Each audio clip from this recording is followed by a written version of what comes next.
శ్రీకృష్ణుడి తల్లి దేవకి పురాణ జన్మ రహస్యం.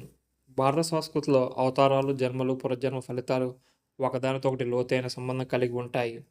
ఈ సందర్భంలో ఒక విశేషమైన విశ్వాసం ఉంది. శ్రీకృష్ణుడి తల్లి దేవకి తన పురాణ జన్మలో శ్రీరాముడికి తల్లిగా, కైకేయిగా పుట్టిందని, ఈ భావన లోతుగా పరిశీలిస్తే మనకు దైవలీల రహస్యాలు మరింత స్పష్టమవుతాయి. రామాయణంలో కైకేయి రాముడిపై ద్వేషం లేకపోయినా తన కుమారుడు భరతుని సింహాసనం పొందాలని మమకారంతో రాముని 14 సంవత్సరాలు అరణ్యవాసం చేయాల్సిన పరిస్థితి తెచ్చింది.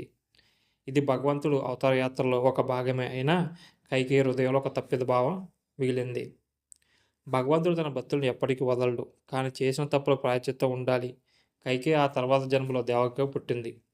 రాముడు అరణ్యంలో విహరించడానికి ఆమె కారణమైంది. అలాగే కృష్ణుడు కర్మాగారంలో జన్మించడానికి కూడా ఆమె కారణమైంది. ఇద్దరి లీలలు భూలోకమే జరిగాయి. దేవకి జీవితమంతా ఒక పరమ పరీక్ష. ఆరంభంలోనే భర్త మహాదేవుడితో పాటు కర్మాగారంలో బంధించబడింది. కృష్ణుడు పుట్టగానే తన ఒడిలో పెంచుకునే అదృష్టం ఆమెకు దక్కలేదు.